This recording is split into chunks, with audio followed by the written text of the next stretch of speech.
What's up, everybody? Welcome to a brand new episode of DC and RC. I'm Daniel Cormier. That's my guy, Ryan Clark. And boy, do we have a show for you today. Later in the show, we're going to talk about the big boys. Start off the new year as Francis Ngannou and Ciryl Gane get a date. Then we'll talk about Aspen Ladd finally going up to 145 pounds. Which, I mean, she took that advice, RC. Took that good advice. Makes a much easier weight cut. But it also gives her a short path to a championship. And last, Ryan and I will rank the top combat sports trilogies in all time after watching Deontay Wilder Another win for me. and Tyson Fury last week. But first, RC, is the young blood's birthday. And Ryan, whoa, let me get you this real down south happy birthday song. Cue the music, Corporate Jake. Oh, second line. Okay, DC, what you know about that? Hey. Yeah. Okay. Boom. I like it. See, this is what happened, guys, when they put two dudes from Louisiana on the same podcast, right? We don't even give you Stevie Wonder. We don't even give you the old traditional happy birthday. We take it down south to Bourbon Street, baby. Appreciate you, DC. Hey, you take it to Bourbon Street and listen. Hey, young blood. You know how they say it down south? Young blood, you just turned 42. I'm 42 years old already. I'm almost a year in, so I'm calling you young blood yes, for sir. the rest of the day. I love it. Man, happy birthday. Happy birthday, dog. Congratulations. Another year. Appreciate it. On this earth. It's a blessing. A year where you and I get to do a show together, and I'm grateful for it, my friend. Let's get it. My man, now let's get started. First things first. Yesterday, news drops. Leon Edwards gets his guy. Jorge Masvidal versus Edwards gets moved to December 11th. Mm-hmm. So with all the backstory, we get these dudes finally tangling. As a fan of the sport, RC, how good does it feel to finally see these dudes matched up and putting pen to paper? DC, I'm so fired up, bro. And here's why I'm fired up, DC. Because you know where we from. We just talked about being from down south. We've been in a couple of scraps, right? Like all your scraps, you weren't wearing leotards and helmets or gloves. Some of them scraps had to happen in the streets of Lafayette. And then we see that Leon Edwards tweets, millionaire. And then I also know that Jorge Masvidal said, you're welcome, super necessary. Let me tell you why it's super necessary. Because if you three-piece me, DC, if we both supposed to be trained fighters, right? We are both professional fighters. We talking a little smack. You doing the interview. You walk by. He like, hey, say that to my face. Let's see what you about. And we get face to face, and dude hit you with the whop, and he cut your face, and you cut, and you don't tell him, let's run it back, and you never get your get back. To me, you can't even feel like a fighter if that's what happened. So Leon Edwards finally puts pen to paper to fight Jorge Masvidal, and Jorge Masvidal is the draw here, right? And this is who the people want to see, the guy that's fought for the BMF. And now if you're Leon Edwards, you're taking a chance because you should be next in line to fight Kamaru Usman. There are so many intriguing ways to look at this fight, but the most intriguing way and the most exciting way is, nah, bro, you put hands on me for real. Now we get to do it for the money. Well, I think what happened was Leon Edwards walked up to Jorge Masvidal in a way that most fighters do when approaching other fighters. What he didn't anticipate was that Gamebred ain't playing. Right. Gamebred's from the streets of Miami. Yep. Right. This is the same dude that fought with Kimbo Slice, the late great Kimbo Slice, in the backyard fights in Miami. So when you walk up in that man's face, you got to be ready to go. Absolutely. Masvidal hits him with the two-piece bang, bang. What I wish was that they would have had the payoff a little bit earlier. Ryan, Yes. I'm a huge WWE fan. Okay. And I love the slow build. Like when you wait a year before, you see them kind of have interactions, but they never actually fight. Right. I feel like this one took a little bit long for me. It did. I wanted to see it before because for me, it's like, is Leon Edwards past this now, right? Has Leon kind of gotten to the point where going to fight Gamebred is almost a bit of a step back? I get the financial implications it has for him. Dude, Ryan, you know, I mean, you and I both know.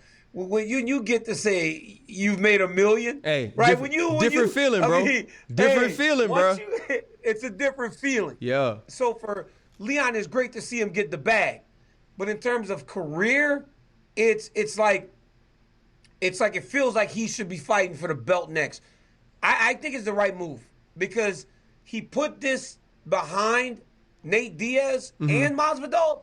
Now there's no doubting that he gets the next title shot. But I do feel like in terms of like just fighting in a small box, just fighting, Right. he might have been past it. But in terms of everything surrounding it, massive fight for the UFC. Hey, but you also big money fight for Leon. Now, it's a big money fight, but also Leon Edwards' street cred is going to have to be through the ceiling, right? If he beats, if you go beat Nate Diaz and you beat Jorge Masvidal, I mean, who left? To the BMF, right? Right. The BMF, exactly. We got to put my dog on the list. For the belt back to back. Yeah, we got to put him on the list. But I still think I'm with you though, DC. It's as a career path, it does seem that Leon Edwards is past this. We actually saw or talked about them moving on from this fight on a recent show. And so it is strange to me that now it finally happens. But if you could put that bread in your pocket and you believe in your skills, then you're Leon Edwards. You take this fight, you win this fight, and you feel like Kamaru Usman is the next step for you to get an opportunity to hold that belt. The scary thing is that for Leon Edwards, the guy that's won 9 in a row, has not been beaten in 10 fights because of the draw with Bilal Muhammad, he's on the short list of guys to fight the champ. But if he beats Jorge Masvidal, you can't deny him. But Jorge Masvidal now has a lot of stake in the race because if Colby Covington can win and he wins a month later, could you imagine the build to former teammates turned fighters, turned challengers for the belt? Dude, this division is on fire right now. But you know who has a ton to say about it?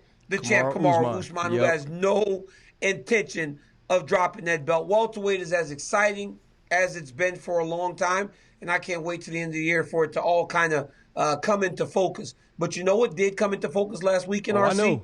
The heavyweight division in boxing, as Tyson Fury and Deontay Wilder mixed it up for a third time. And it was an absolute classic. From start to finish, it had everything you hope for in a heavyweight championship fight. Ultimately, Tyson Fury gets the knockout in the 11th round, but Deontay Wilder leaves with more credit than he had going into the fight because of the way that he fought the fight. How happy were you to see boxing really take its place, the heavyweight championship fight, take its place atop the sports world? And how exciting was that fight? My goodness, Ryan. I mean, it was so good. I mean, this is what it's supposed to be, right? This is Ali Frazier. This is when you get, Mike Tyson, and you get the Evander Holyfields, you get the Lennox Lewis. When we were looking to the heavyweight championship of the world in boxing as one of the baddest men, or if not the baddest man on earth, and when you got these two dudes in the ring, it was different, right? The buildup was different. And it's so crazy that we were so excited about this fight. And Deontay Wilder actually never won either of the first two fights. You get a split decision in which he was outboxed the first time, a split decision draw. He was outboxed, but he manages to drop Tyson Fury. And Tyson Fury raises up like the Undertaker, right? And you end up getting a decision in that fight. He was truly dominated in the second fight. And we talked about all the excuses, all the reasons why Deontay Wilder felt like he wasn't competitive. And I remember watching Deontay Wilder at the weigh-in and being like, okay, dude been on these weights. And then he comes out in the first round and he's throwing the jab to the body. He's leading with the jab. And eventually, though, he gets put down. And so now my question becomes, all right, are you going to start thinking about getting knocked out in the second fight? And then he drops Tyson Fury twice in the fourth. And I'm like, okay, now we gotta fight, right? We gotta battle. And to see these dudes go to war like they did, but I felt to me to see Deontay Wilder deal with being dropped, you could tell he was obviously fatigued very early on in the fight. You got a 280-pound man laying on you the entire time, and to continue fighting and to make it to the 11th round was great, right? It gave him so much, to me, so much more credibility than he left fight number 2. But also thinking about Tyson Fury, what this man has been through outside of the ring, dealing with depression, dealing with gaining weight, being over 400 pounds, getting yourself back into fighting shape, and to me now becoming the undisputed heavyweight champion of the world, the baddest man of the world, wearing trunks and gloves, is an amazing story. It's an amazing destination, but man, to see that 3 times, bro, it was worth every single bit of the money. RC, I'll be honest with you. Tyson Fury is an absolute inspiration to people, from drug addiction to the weight issues to becoming the heavyweight champion of the world. You said something earlier about Deontay Wilder getting dominated in fight number 2. I thought it was a massive mistake for him to take this fight back. I thought he should have went and fought somebody else. before he got back in there with Tyson Fury. The reality is, though, he showed the best showing that he's had in a long time. He fought great early. He boxed earlier. Right. But you knew Deontay Wilder wasn't going to be able to maintain that. He's not a boxer. He's a puncher. Yes. So he continued to try to find ways to knock Tyson out. Deontay Wilder, while he fought better, I got to tell you something that may be met with a bit of criticism, but I'm just certain of it. Deontay Wilder was in this fight because Tyson Fury didn't fight good. This was not Ryan, Tyson Fury, and if you talk to him, people close to Tyson Fury, they'll tell you that wasn't the best Tyson Fury. Tyson Fury did not fight a great fight. He got hit more than he normally gets hit. He didn't box as beautifully as he normally boxes. He definitely did. If he would have just boxed like he did, it would have looked more like the second fight. But he brawled a lot. He was so intent on using his weight to smother Deontay Wilder that he put himself in danger at times. Now, look, I'm over here judging the heavyweight champion of the world, but I'm telling you as a fighter that wasn't Tyson Fury's best performance. But even in his best performance, he was able to beat the clear number 2 dude in the world. Yeah, but DC. So it tells you how special he is. DC, but that was not the best Tyson Fury, right? I'm sorry. DC, you're talking about it not being the best Tyson Fury. And I obviously spoke about watching Deontay Wilder be winded and gassed earlier. Tyson Fury was 280 pounds entering this fight. And he was tired. How much does fatigue play a part in being able to box your best in a situation like that? Tyson was tired, Ryan. Tyson was tired. But Deontay was more tired because Tyson kept headlocking him. Okay. That's why the referee was like, no front headlocks. But what Tyson Fury did, RC, is what you have seen for as long as you've seen the sport. Myself, I've done it, RC. When I fought Rumble Johnson, I literally just hung over the top of him to make him carry my weight, covering his mouth, pushing his head down, going to a front headlock. Same with Dan Henderson. Same thing. So basically, Tyson it was Fury just. So basically, you just did dirty boxing the entire time to beat Rumble Johnson. Is that what you're telling me? Dirty boxing and dirty grappling, where you're just on top of him, RC. Right. That's what Tyson Fury did, dude. When somebody's over the top of you like that, all that weight on your back. So now Deontay's carrying Tyson Fury's weight and his own, even if it's for a short period of time, 5 seconds at a time. 5 seconds turns to 10. Right. 5 seconds turns to 20 and 40 and in a minute. He might have spent 2 minutes under Tyson Fury. That's the smarts of Fury. Fury's not only a big puncher, has a great right hand, but he's also really, really smart. And I think the smarts is what ultimately got Deontay Wilder. That's why he was so exhausted. Now, one thing that I got a little bit of flack for, and I'll get flack for this too, but I'm telling you, I'm judging him as a world champion. I said that it was a slow count when Deontay Wilder dropped Tyson Fury the second time. Bro, it was a slow count. It took a while. You're supposed to keep, RC, you're supposed to keep the count. You're supposed to keep the count. Deontay should have went to the neutral corner. Right. But the count was slow. Do I think for a second Tyson wouldn't have got up? Ryan, if you watch fight number 1 and he got up after getting dropped like he did Undertaker, bro. That last one, he is going to get up. I'm not saying he wasn't going to make it. He was going to get up. But that gave him a little more time. I don't care that Deontay's black, like some of the people say on the internet. Yeah, I'm saying that it seemed like he got lost in the count when the ref went to speak to Deontay, opposed to continuing his count. Yeah, I mean, and like you said, you've been kind of not necessarily nitpicking, but you're looking at it from a champion and a fighter's point of view, that there are different things that could have been done in this fight if you're Tyson Fury. There's also was a slow count. But in the end, Tyson Fury is still the world champion. So what's next for Tyson Fury? What's the next step? Who's the next opponent? Who can we find? Because I think you and I both agree he just beat the clear-cut number 2 for the second time in a row by an emphatic knockout. You know what, man? I don't know, because Anthony Joshua is taking his rematch right now. We all thought that was the fight. So I think Fury takes some time, right? There are guys out there for him to fight, but none of them are going to bring the revenue that he had last weekend, or he'll get if Anthony Joshua can get past, is it Yulchik, whatever his name is? If he can get past him, then you start to look at a big fight again for Tyson Fury. But I think at this point, when you're the baddest man on the planet, when you're a man that can sing beautifully, a man that has more confidence than any human being I've ever seen walking God's green earth. I saw him at a pool party in some freaking Speedos at 300 pounds. I've never met a man more confident than Tyson Fury. Love the guy. Love his story. He should wait to see let these dudes work their way up to fighting him. There's no reason just to be fighting anybody, especially when he is a big-time revenue maker like he has become for boxing. Yeah, and I think the hard thing is this, though, DC. When we look at where Tyson Fury is right now in the boxing world, you just beat Deontay Wilder for the second time in probably one of the more visible heavyweight fights that we've had in this era.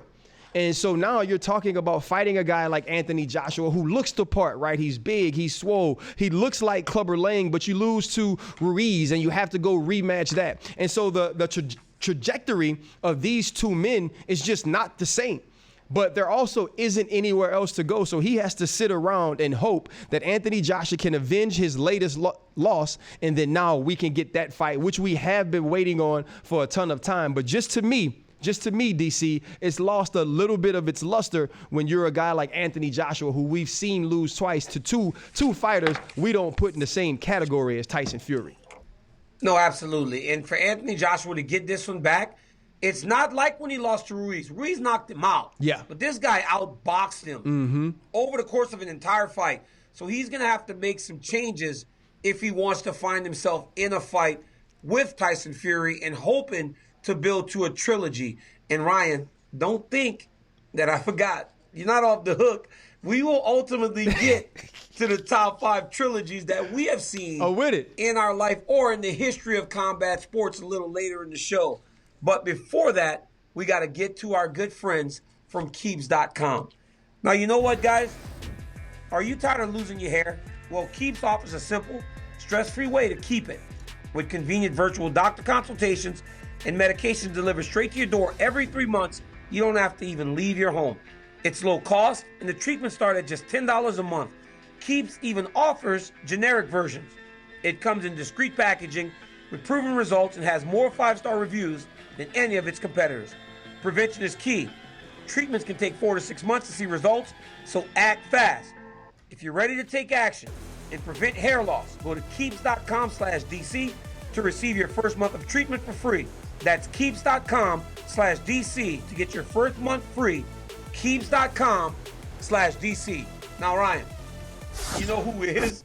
You know who look like they using Keeps.com? Who? My boy Drew Brees. It looked like Brees. Hey, he came all the way back, dog. Hey, DC. How Brees come all the way back? DC, Brees came back like an off-season LeBron James. He really did. This is crazy. He came back like an off-season LeBron. You know who else? You know who else we waiting to make a comeback though? Francis Ngannou.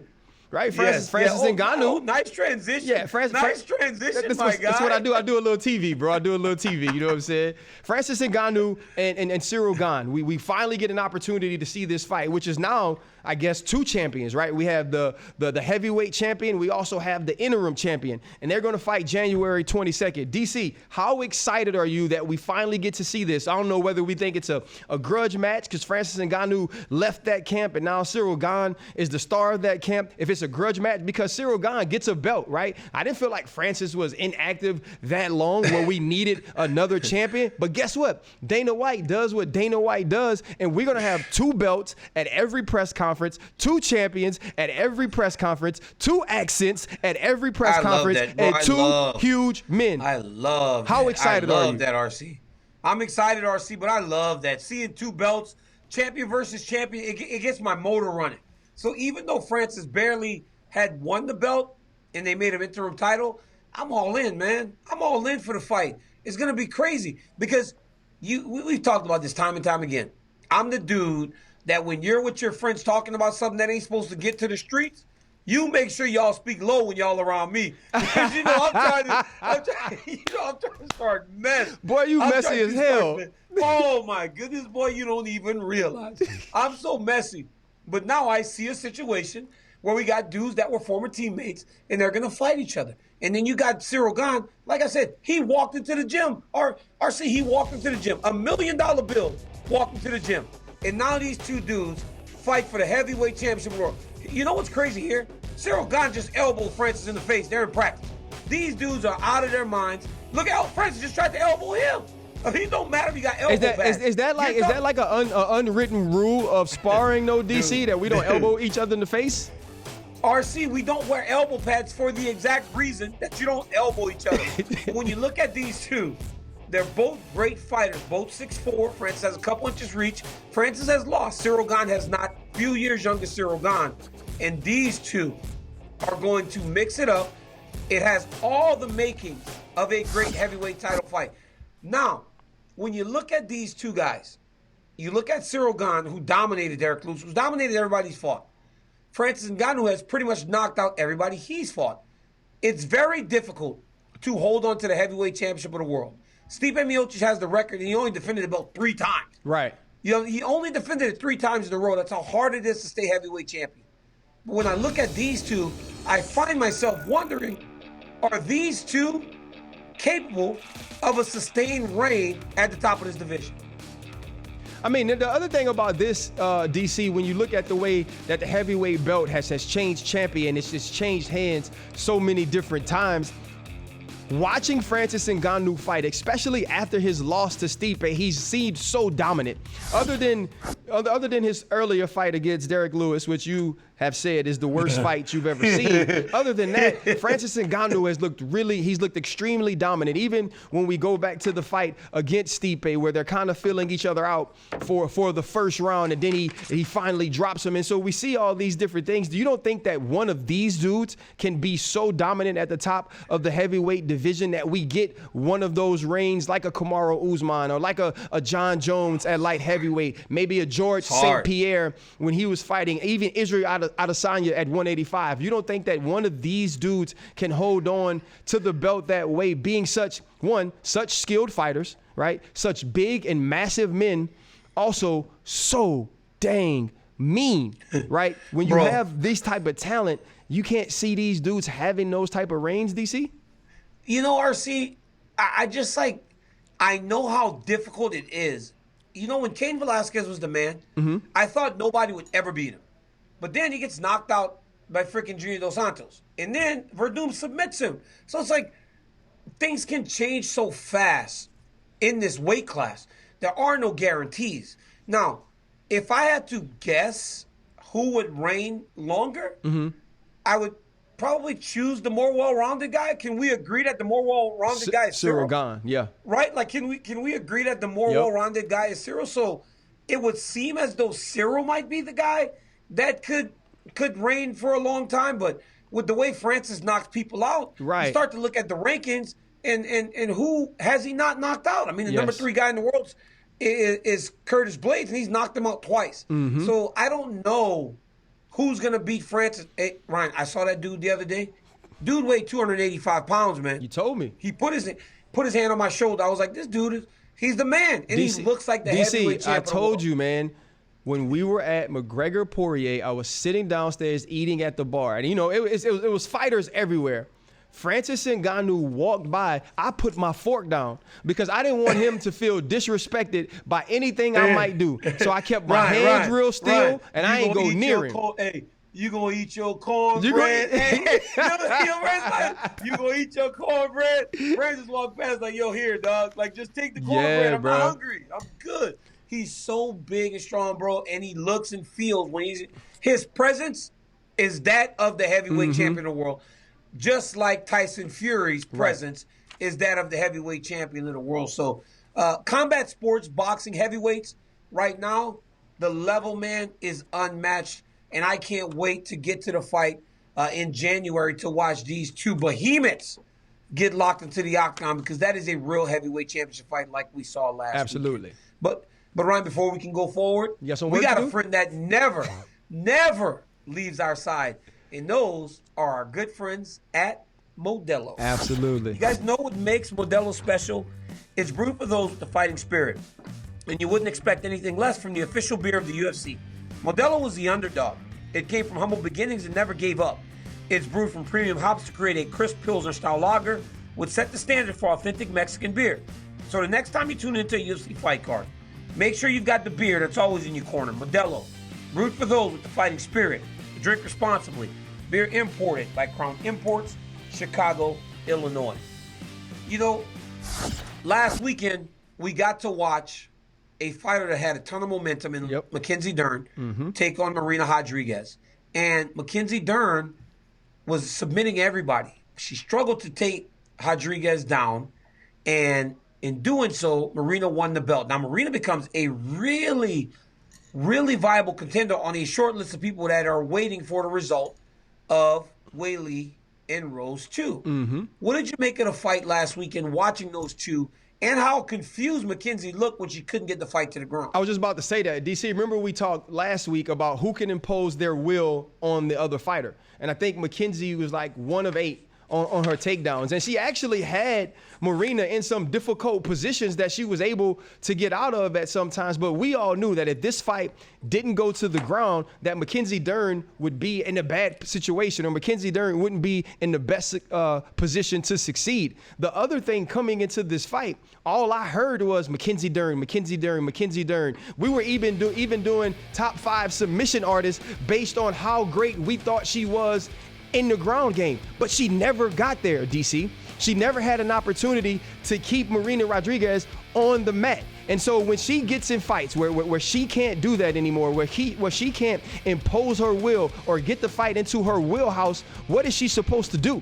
Right? Is there going to be an evolution where we can now see Mackenzie Dern add something to her game that allows her to get to the Weili fight, or it allows her to get to the Rose fight, the Thug Rose fight, if Thug Rose remains the champion? Because watching this fight and seeing the confusion on her face, seeing how she really had no other place to go once she couldn't get the fight to the ground, doesn't make me feel like she has what it takes to eventually be the champion, because she's just not a well-rounded enough of a fighter.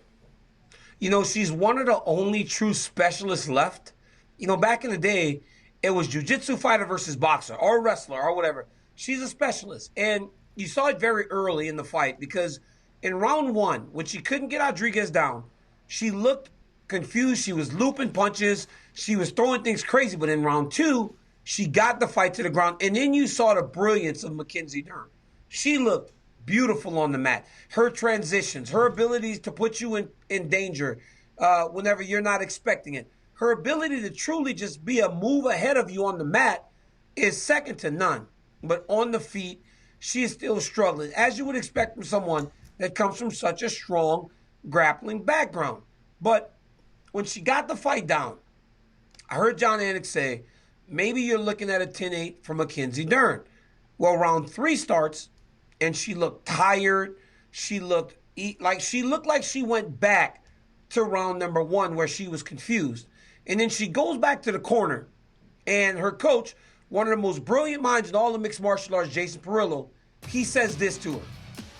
He goes, Mackenzie, you got a little bit tired? Okay, you took a round off.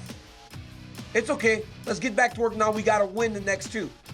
I'm not judging Jason Perillo for the message. I'm wondering why that lack of urgency in that moment, when it seemed as though, Ryan, she got the momentum in round 2, so now it's time to build on that.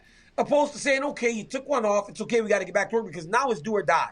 Because Marina gets round 1, Marina gets round 3 because you didn't do anything. Now you have to win 4 and 5. What did you think of that? And because lately these corners, man, have been a bit.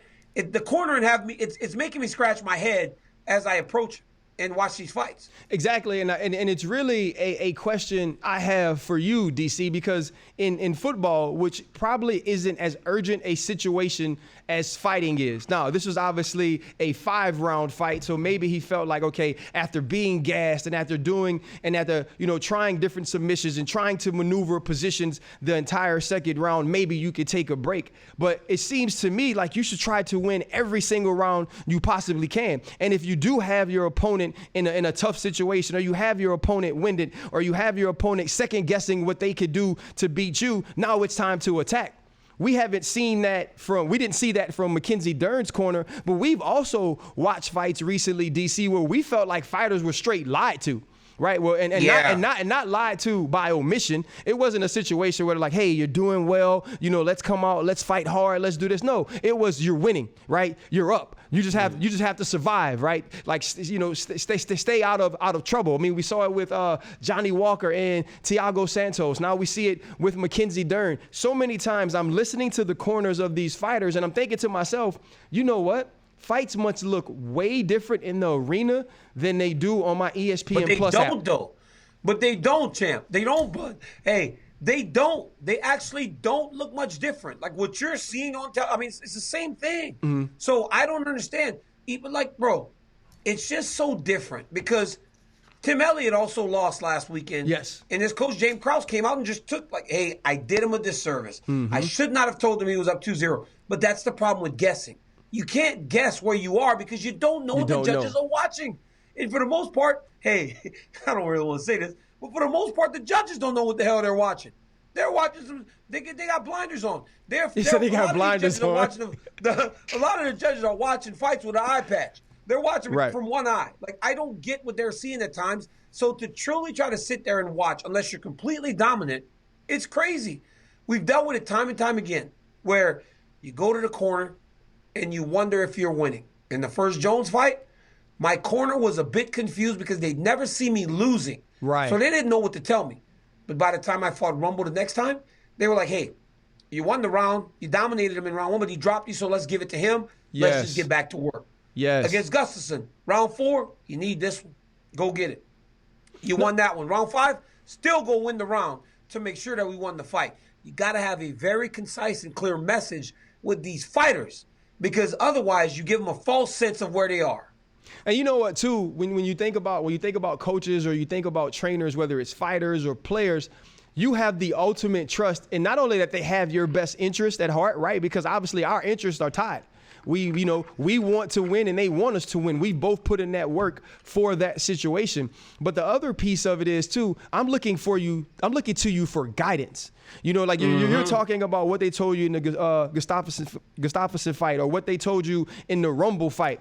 I also don't need just, okay, you got to go win it. Sometimes I need, you need to tell me how to win it. You need to tell me what's next. You need to tell me what I need to do. And I think so many times trainers are sitting there or coaches are sitting here and they're trying to spare feelings. No, don't spare feelings. And you know how you do that? Give me something strategic, right? Give me a way to approach this fighter or give me a way to approach the next play or the next series where I can find a win, where I can find success. Because now we're not focused on necessarily why I lost the last round or why I gave up a touchdown. What we're focused on is going forward. And I think so many times we're listening to these trainers and these coaches not saying, all right, go out and win in this manner. Here is how you counter the takedown, or here is how you counter the level change. All right, I want you to circle this way. I hear you all the time and you're saying, okay, you got to cut off the ring. Tell me how to cut off the ring, right? You got to block a certain way, or you got to move a certain way, or every time he switches stance, like we talk about Thiago Santos, he comes with the left body kick. Tell me those things so I can focus on that, not why I lost the last round.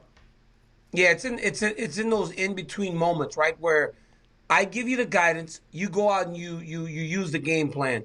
There are times, though, where people just lose their minds. At times, fighters, just like football players, just lose their minds. I mean, Ryan, bro, the dude from the Ravens last night that got the personal lost his mind. Young dude lost his mind. Dude he got bailed out. And here's what's crazy, DC, about that. I'm watching that and I say to myself, like at first I was just shocked and appalled. Like, why would he do that? Why would you put your hands on this man in like this type of crunch time moment? And then when I saw the tight end punched him in his helmet, my first word was to Scott Van Pelt, oh, he would have got me too. He would have got me too. Got you too? Yeah. You'd have I would have hit him. Yes, DC. I would have hit him back. I would have hit him back, DC. No, you know you can't be second. That's the one thing you know in football. Well, you can't be second. Guess what? The only time you can be second, though, Ryan, when? Is if you lost the first fight in a trilogy. Oh, my goodness. What a transition that was. I love it. The only time you can be second is in trilogies. And guess what, RC, after last weekend? We have seen some fantastic trilogies over the course of our lifetime. And so we bring in our friend, Corporate Jake, to run us through this segment as RC and I start to rank the greatest fights of all time. Jake, are you coming on, or is it just me and RC? No, I can take it. And Yeah, take it for me. Okay, let's go. Since it's RC's birthday, we will let him give his rankings first. Whoa. Okay. No, Jake, say it correctly. Since RC absolutely blew DC out with the last list.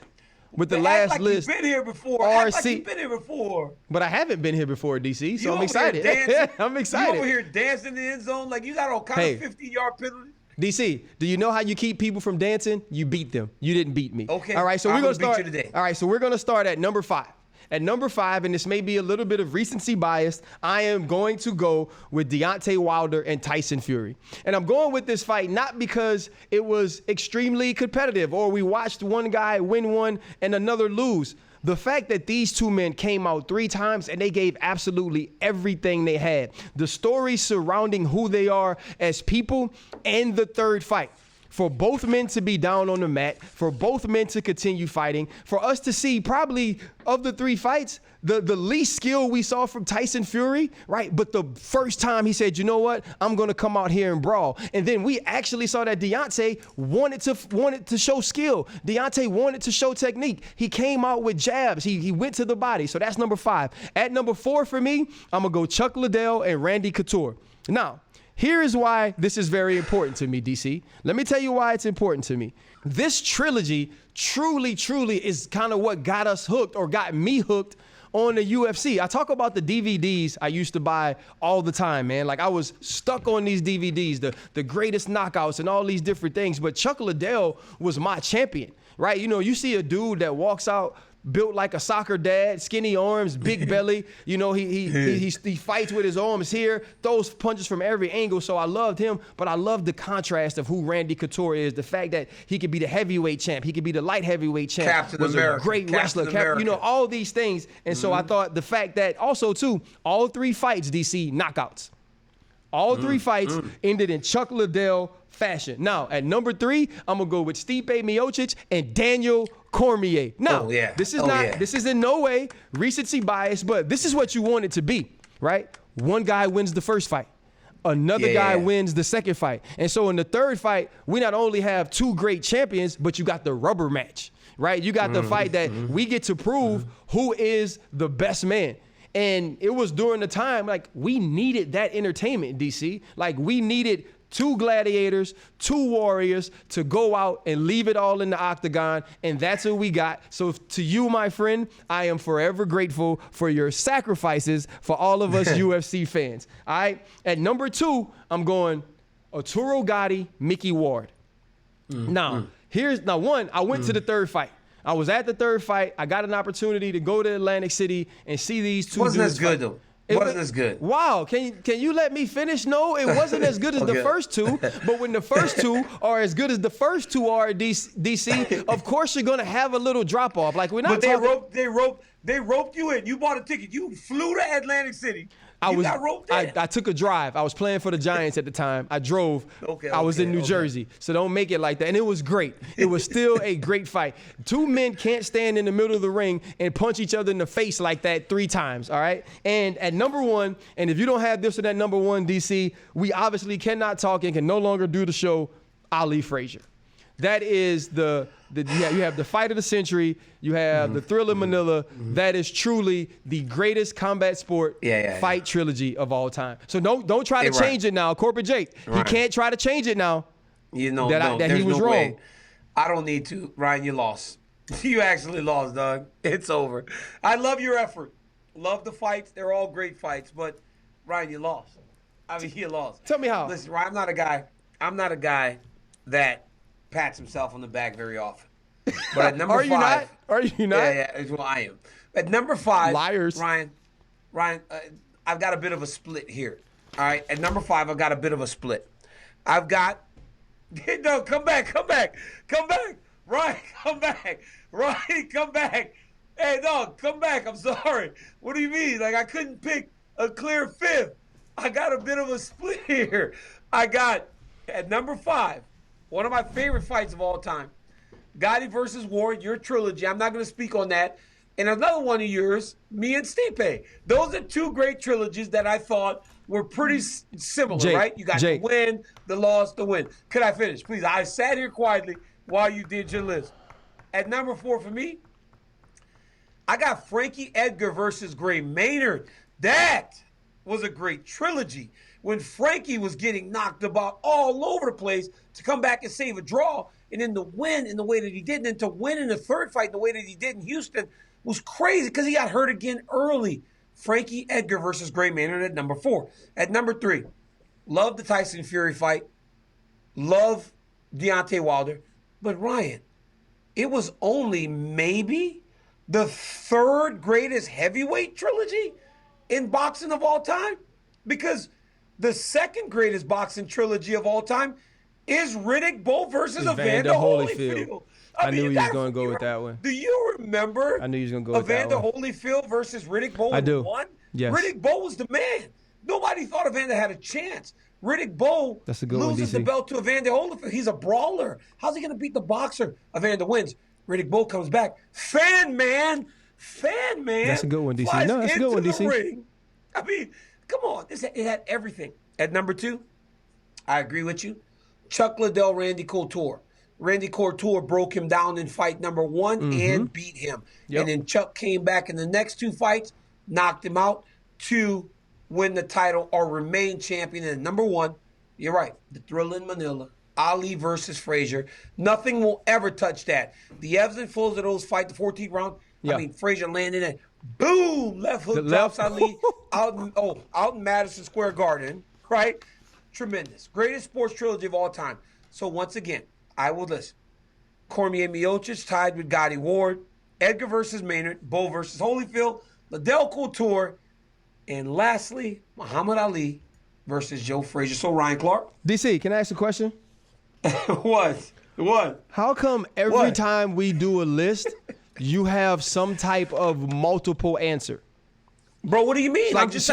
So should we make it a top 6 list, DC? No, wait. DC, no, wait. DC, every time one time you selected the entire Diaz army. The entire army. But that was just 5. But DC, at number 5, I chose the Nick Diaz army. I didn't say Nick Diaz, Jake Shields. You did say their names. No, you said their names. That would have been 8. But instead, I said the singular army. The army is 1. They are 1. The singular Nick Diaz DC, army is what I picked. And you picked the Pistons, bro. You picked the Pistons. What do you mean? Every time we do a list, DC, you have all of these multiple answers. Like, why can't you just stick to the rules? Like I stick to the rules. For somebody who fought within the rules for over 3 dang decades in wrestling and the Olympics and the UFC and all of these, it's absolutely amazing that you can't stick to the rules. Love your haircut. Love your part, love your haircut. But looking at this list, admit it. Admit it like I admitted last weekend. Just admit it. Admit it like I admitted last week. So I'm going to say this. Just lost. I'm going to say this. 1, you used 2 of my answers in 1 answer. Correct? So I can't win there. What did you say? You used 2 of my answers in 1 answer. Right? To go 5. Then you do another one of my answers, Liddell Couture. My number 1 is your number 1. It's the same. Here is where you beat me. Evander Holyfield, Riddick Bowe is better. That was a better trilogy. It's a better trilogy than Fury Wilder. It was rerecency bice. You won. I told you. You tried to preface it with that. Well, it might be recency bias, but I saw right through it because I knew I had you when you put that trilogy in. I knew it would happen to you. I knew it would rope you in. And look, I got you again. And once again, I'm the champion. Golly. But guess what else, RC? I know it sucks. I know it sucks to not be able to win on your own show every week. But Ryan, guess who else has an opportunity this weekend to not only win a fight, but propel themselves into a championship title? We talked about that person last week. And this is what we had to say. But put Ryan on the split screen as I tell you this. Ryan, the champion at 135 is who? Champion at 135 is Nunes. Yes. The champion at 145 is who? Nunes. So why not just go up? On the path to the championship. I mean, I don't understand. Why it's the same person is what you're saying. It's the same exact person without having to cut weight. Why wouldn't you just go up?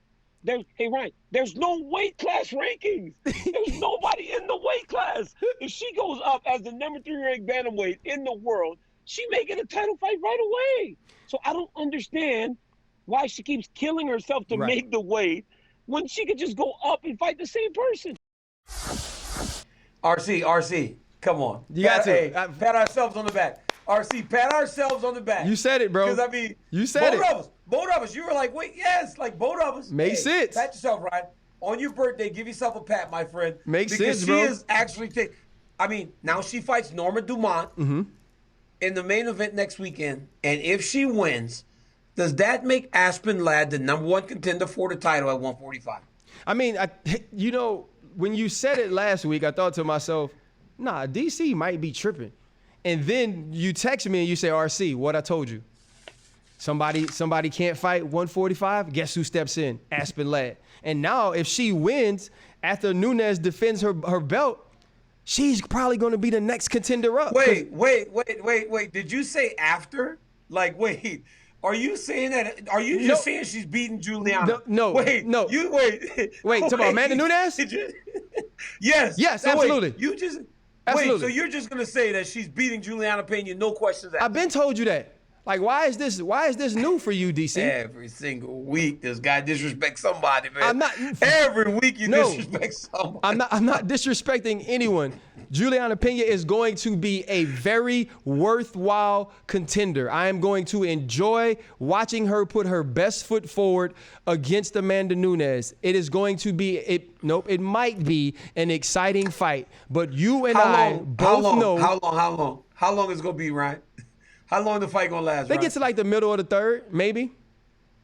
Okay, well, so you're giving her a little credit. Yeah, because it's going to be a fight. Amanda's going to be a little rusty. You know, she had COVID the last time they were supposed to fight. She's going to have to knock a little bit of that ring rust off. Juliana is obviously a very good fighter. It's the way that she's worked and won her way to this opportunity. But we all know, bro, you're the only person that continues to come on this show and disrespect the lioness. Every time you get an opportunity to disrespect Amanda Nunes, I just don't understand why Amanda Nunes can't be treated with the same fandom, with the same respect, with the same elusive improbability of winning that guys like Khabib Nurmagomedov is treated by you, or guys like Islam Makhachev is treated by you. All Amanda Nunes has done is won, and won emphatically, yet and still you continue to doubt this woman and what she is capable of doing, DC. I don't doubt her. I just think that Juliana's tough. But I do believe that if Aspen can get it done, RC, it will make her the number 1 contender. And if I'm Aspen Ladd with all the weight issues I've had, I'm not going back down to 135. I'm staying up at featherweight, where I go out there and I fight Amanda and hope to do better than everybody else, because it does not look good at 145. Megan Anderson lasted a round. Cyborg lasted a round. And Felicia Spencer, honestly, RC, it looked like a sparring session. Yeah. So if I'm Aspen Ladd, I'm trying to get through Norma Dumont and earn that championship fight that has eluded me for so long against the greatest female fighter of all time and one of the greatest mixed martial artists of all time, a woman I respect tremendously, the GOAT, or GWOAT, as they call them, Amanda the Lioness Nunes. Too late, but RC, DC. you know what time? Too RC, late. You know what time I'm it is? tapping out on that. RC, you know what time it is? It's time to tap in or tap out. And Corporate Jake has got some topics for us. Corporate Jake, let's run it. We found out that Luke Rockhold had to drop out from his UFC 268 bout due to injury. So, DC, tap in or tap out that we ever see Luke Rockhold in the octagon again? Ooh. I'm going to tap out. I'm tapping out. I think he'll fight again. I know it's hurt. You know, it's herniated disc, L4, L5. And as a person that's dealt with back issues, I know how bad it can be. But I also know that Luke is young and in shape. He's not over 40 like I was when it happened to me. And I believe that he'll be able to work himself back into fighting shape. I'm disappointed because I was excited to see him compete again, and I thought this was a favorable matchup for Luke Rockhold. But I do believe that we'll see him fight again. I'm gonna tap out. I think he fights again, but weren't we excited about giving him an opportunity to come back in the fight like a Sean Strickland? And so now for me, it's where do we put Luke Rockhold? Like where is Luke Rockhold going to be? Who is Luke Rockhold going to fight? And so to me, does the UFC rush to put a guy who you said, obviously DC, he's not over 40, but he's also no spring chicken. And when you think of back issues, it doesn't just keep you from being the best you can possibly be on fight night. It's what it keeps you from doing as training, right? What it keeps you from doing pre-fight. And when you have an injury like this, an injury that can flare up at any time, an injury that causes other injuries to the posterior chain, because as someone who's had some back issues, I understand this. I don't know if Luke is ever at his best again, or if Luke is ever as the best he could be right now. And so I'm tapping out on him never fighting again, but I am not tapping in on him being a contender ever again in his career.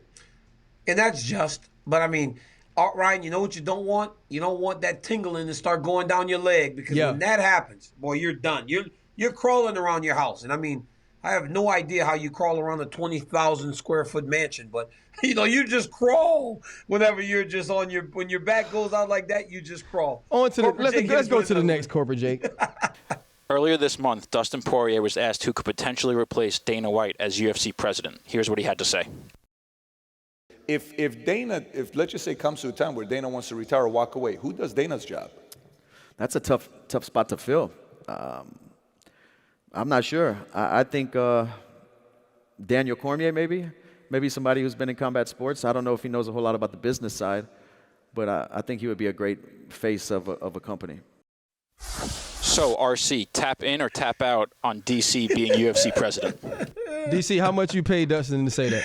Be honest. I didn't even know he was gonna say it, but like I promise you, I never told him that, RC. I'm tapping all the way in on this, because here's what I know. Once DC's the president, guess who has a job at UFC, guys? RC. Right there. Hey, we're gonna be up in that. I'm gonna be right there. I'm gonna be his right hand man. We're gonna be at every fight. We're gonna be in all the arenas. We're gonna be exactly what Suge Knight said Puff Daddy is. If you don't want the executive producer all in the video, dancing. Hey, I'm gonna be right there with you, DC. Hey, so absolutely, I am tapping in on D. But you know what? I think I look at this much like Gene Upshaw, who was once the NFLPA president. And, now we do have DeMaurice Smith, who's in the news for other reasons right now. But the type of relationship Gene was able to have with players, the understanding that he was able to have in the contract negotiations, I think somebody like Daniel Cormier, somebody like DC, who's been on both sides of it, not necessarily from the business side, but in the meetings that you're a part of now, being a side of the media, working for the UFC, I think you're starting to understand the business of it even more. But to have that former fighter point of view, I think would be huge for the UFC, huge for the advancement of fighters, and I think everybody would be in support of that, especially me, because of my new job and all of my free tickets. I think that, okay, so for me, it's here, tap out, because guess why? Dana White is the face of the UFC, and he's a guy that's a lifer. He's Bob Arum, right? He'll do this thing for as long as he possibly could, and guess what? We're better for it. We're better for it, because of his desire to propel and push the UFC to the next level, no one ever could do it at that rate. And he's also got a demeanor about himself that he doesn't care what people think. Right. He loves the UFC, and he puts the UFC first. And I don't know if anybody could actually replicate that and be as immune to taking shots as Dana is, because Dana doesn't care. He does not. Dana loves the company and the organization. Now, is there a job within that company that I would love to be in? Oh, yeah. But that one, not so much. Is there a job I would love to have? Sure. But to be the president, and plus, man, you got to be a businessman. Right. You got to understand the business of fighting like Dana does. This is $1 billion corporation. And for a guy that doesn't really have that background, it's not easy. Corporate Jake. Our own Brett Okamoto has an article stating that Khabib versus Tony is the top what-if fight in UFC history. So, DC, tap in or tap out on Khabib-Tony being the #1 what-if fight in the UFC? I tap out. Wow, this is the first time I've tapped out multiple times in one show.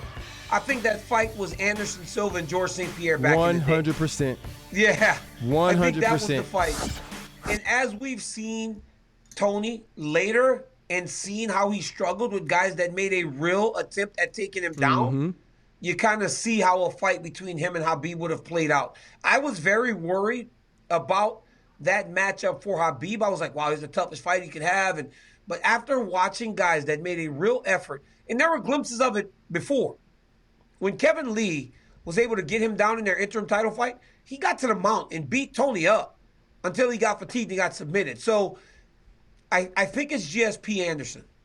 There was more of a desire to see those two guys at their peak than anything we've ever seen. And I truly believe that it would have been the highest skill level and most competitive fight of two champions fighting at that time. Yeah, I tap out on that too. And when you think of Anderson Silva, George St. Pierre, those were runs and reigns that we have never seen before as a champion. Even though Khabib's reign a champion was great, right? Because you beat Justin and you beat Conor, and even during that time you beat Dustin. So you have these wins, but you don't have the type of short. It was a bit short. It was short, right? You didn't get the type of supremacy we got from those guys. And Tony goes on this amazing run of fights, but even during that amazing run, he wasn't seen as a George St. Pierre or an Anderson Silva. These were two dudes that carried divisions for very long eras or for very long periods of time. And two, though, like when you look at who they were from a skill level standpoint and from a respect standpoint, from understanding that whether it was Carlos Condit or whether it was Matt Hughes, that George St. Pierre would find a way to attack your weakness, and Anderson Silva being able to disrespectfully yet respectfully beat any man that stood in front of him. And then kiss you. Yeah, Anderson was tripping, huh? Anderson would beat you up and then kiss you, dog. Like, kiss you on the top of the head after he beat you. That's different. I tap out on that, DC. Yeah, I'm tapping out RC. But like you said, man, and there were glimpses during Tony's 12-fight win streak that you saw he might have struggled with a guy like Khabib Nurmagomedov. So tap out for me. Corporate Jake, one more. Last week, our own Daniel Cormier had some fun with current WWE champion Big E. So RC, tap in or out that DC could take on Big E and become WWE champion?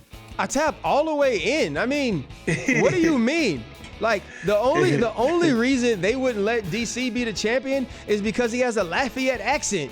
He would be absolutely amazing as the champion. And the other thing is, too, who wouldn't believe that the Olympian, the UFC champion, could win a wrestling match? I believe that. Now, what I'd love to see is DC backflip off the top rope. If we can get some DC backflipping off the top rope to win the WWE championship, I am all the way in. Ryan, I'm trying to tell you right now, I can't do it no more. But when I came to AK in 2010, I was 260 pounds. I did a backflip. Can I do them anymore? I can't do a backflip no more. And those are gym stories that should stay in the gym. But I did do a backflip. But guess what? I'm tapping in for my boy Big E in a wrestling match. But, dude, one of the nicest people you've ever met, Ryan. Big E, he came over. I was at the NACS event, the National Association of Convenience Stores for Monster Energy. He came from his booth at Nestle to see me. We shook hands. We talked. We kind of got hype and excited because the dude deserves to be the champion. He has grinded in that company since 2013, and it's real nice to see him finally holding that championship, man. I just want you to know. I just want you to know this, though. You're talking about Big E leaving his station to come to your station like you're surprised. Bro, you're a superstar. You are a combat sport superstar. You're becoming a TV superstar. And people are going to leave their booths and their stations very often in the near future to the faraway future to come meet Daniel Cormier, especially once you're in the Hall of Fame, which I will be there for that. Hey, my brother, I appreciate that. But guess what? You know who else was a superstar, RC? The cat that kicked that field goal for Texas A&M last weekend, and my boy Jimbo Fisher. Man, put the photo up. There's my boy Jimbo. Oh, my goodness. This dude is such – oh, my gosh. You are star chasing now, bro. Ryan. There goes my boy Jimbo, and I want to give my boy Jimbo a big congratulations and congrats, Ryan, to the Texas A&M Aggies as they defeated the bad guys from Alabama last week. And so, Big Jimbo, thank you for the video, my friend. And also, hey, Congratulations, champ. Remember we said, Jimbo, men do what they're supposed to. Boys do what they want. And on Saturday, the men did what they were supposed to do. Let's go, Jimbo. So now all of a sudden, you're an A&M fan, not an LSU fan. Early on in the year, you switched from Houston to Milwaukee, to the Milwaukee Bucks in basketball. I mean, do you have no loyalty to anything, DC? Listen. First off, oh my God, I don't know. Ryan, I don't know what's going on in Baton Rouge. I mean, I don't know. Next, you're going to be doing a show with George Sedano. God, you're going to leave me. Ryan, we lose to Kentucky. When did we start losing to Kentucky, We're Ryan? bad, bro. We're bad. We're not a good football team. Ryan, can I say something? Meanwhile, in Stillwater, Ryan, there he goes again, guys. What you mean?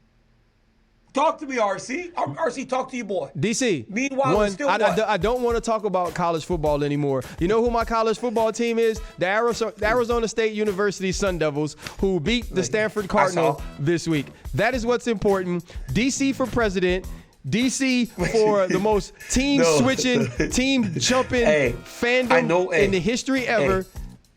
What? Hey, I know you saw my Giants last night take game 3. You saw my boy Brandon Crawford take that catch. I'm sure at some point you were a Houston Astros fan too. Hey, listen. Oh yeah, because you know my boy Carlos Correa plays for them. So when everybody was talking about them cheating, I didn't care at all. So we talk about Brandon Crawford taking that ball, the Dodgers winning and going up 2, losing, and the Giants going up 2-1.